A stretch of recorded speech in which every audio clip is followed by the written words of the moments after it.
Putang ina ninyo.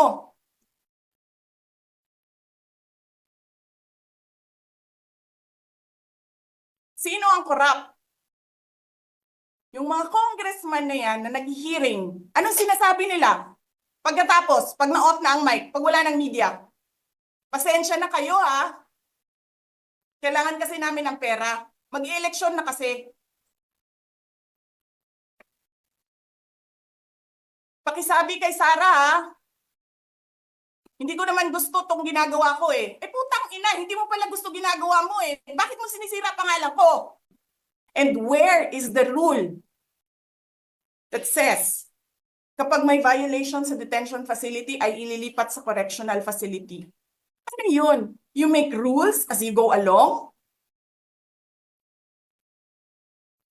Ano yun?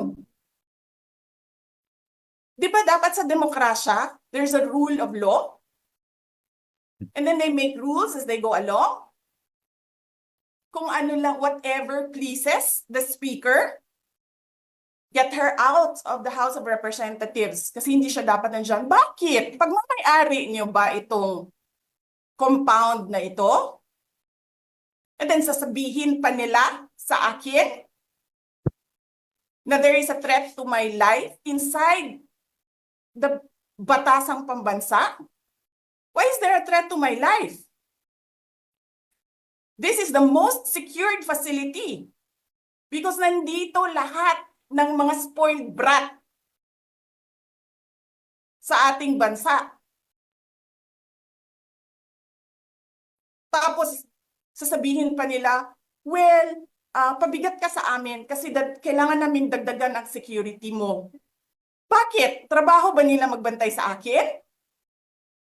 Di ba trabaho ng BPSPG yon? Na may I just say, binabawasan nila ng binabawasan araw-araw? Na as if this office is not the second highest office in this country, and only because umalis ako sa administration? Kailan ba nagsimula yung atake nila? Alalahanin nyo. Di ba? After ako nag-resign sa DepEd? Kailan ba nagsimula yung pambabastos nila? Last year. After that meeting with the Makabayan Bloc and Martin Romualdez. They started destroying my name, pummeling me in the media with a multi-million PR campaign. Pinastos pa nila ako ng mga pagsisinungaling nila na kesyo taksil, kesyo korap, abusado. Putang ina ninyo!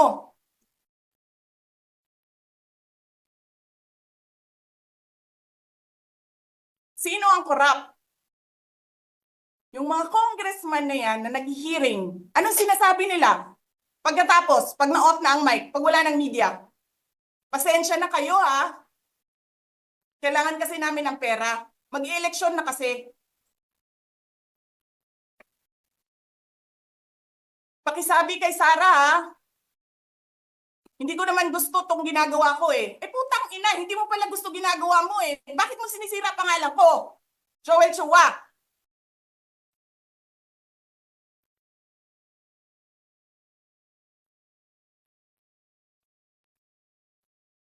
Ganyan. Ganyan ang bansa. This country is going to hell because we are led by a person who doesn't know how to be a president and who is a liar. Alam nyo anong pruweba ko na sinungaling siya? Tinanong ko, 2 businessman. Matagal na sa negosyo ng bigas. Because I was concerned. This is a campaign promise. 20 pesos na kilo ng bigas. And so, I really sat down and talked to a businessman. Sabi ko, sabihin mo sa akin, kung magagawa ba yung 20 pesos. Sabi niya, hindi. Napaka-imposibleng gawin yan. Because more than 20 pesos ang cost. Paano ka magbenta ng palugi? So tinanong ko, nagsinungaling ba siya nung sinabi niya? And then he said outright, yes. It's either he did not know what he was talking about, that's so incompetent, or he was lying through his teeth to get the votes of people.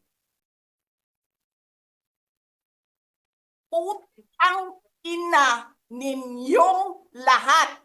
Martin Romualdez, Lisa Marcos, Bongbong Marcos.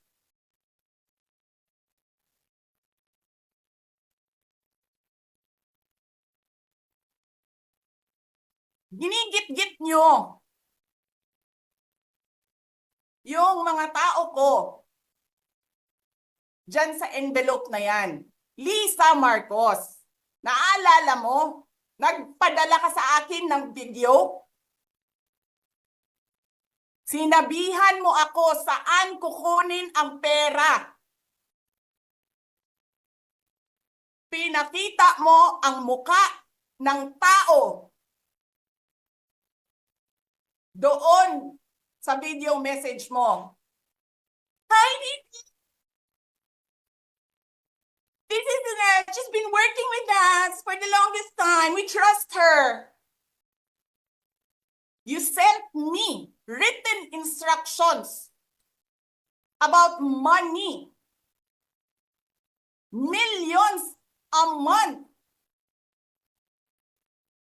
Anong nakalagay doon sa envelope? DepEd. Anong ginawa ko? Binigay ko sa DepEd. Putak na mukha.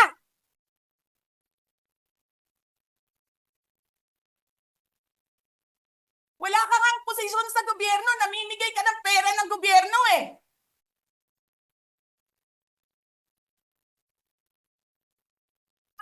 Sisirain mo yung tangal ng mga kasama ko sa Office of the Vice President. Sasabihin nyo sa mga tao, nakaw yan, confidential funds yan. Niwala nga kayong isang proof na confidential funds yan. Naniwala lang kayo sa isang babae na ang pangalan ay Gloria Mercado na nagsabi confidential funds yan, na hindi nyo nga nilabas na wala pang confidential funds, meron ng white envelope. Kasi 2022 pa lang, tangina mo ka,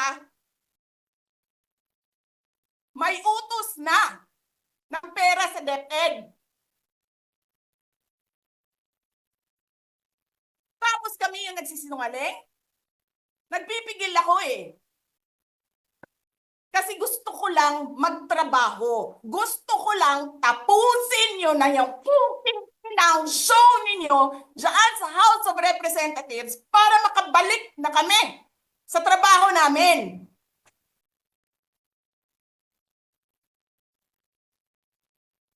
Tapos ganyan ang gagawin ninyo sa amin dahil hindi kami sumusunod sa inyo? Dahil ayaw na namin tumulong sa inyo?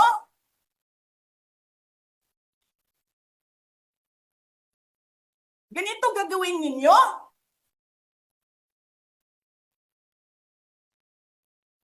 Presidente ka, may speaker ka na involved sa bribery ng Supreme Court justices. May video, may kaso, may witnesses. Hindi mo tinanggal yung speaker mo. Pinabayaan mo siya abusuhin ang pera ng bayan. Paikot-ikot sa buong bansa, namimigay ng pera na para bang kanya yung pera.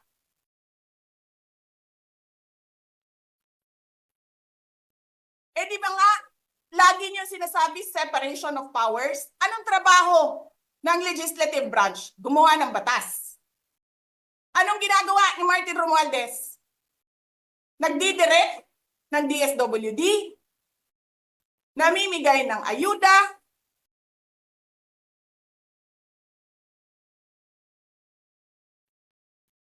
nagsasabi kung anong bibigay, anong ibibigay, anong gagawin, sino ba ang presidente dito?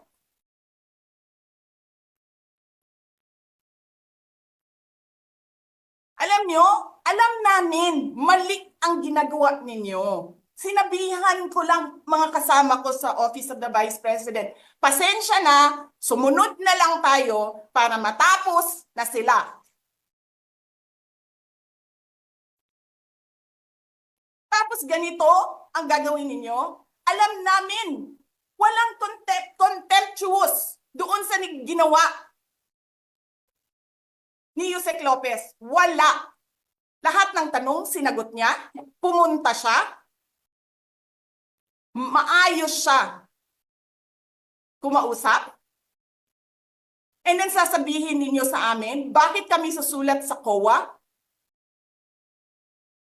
Bakit hindi kami susulat sa COA?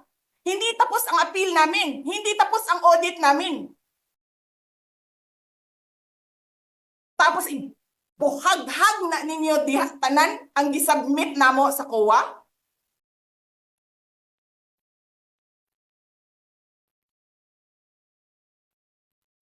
Tama ba yun?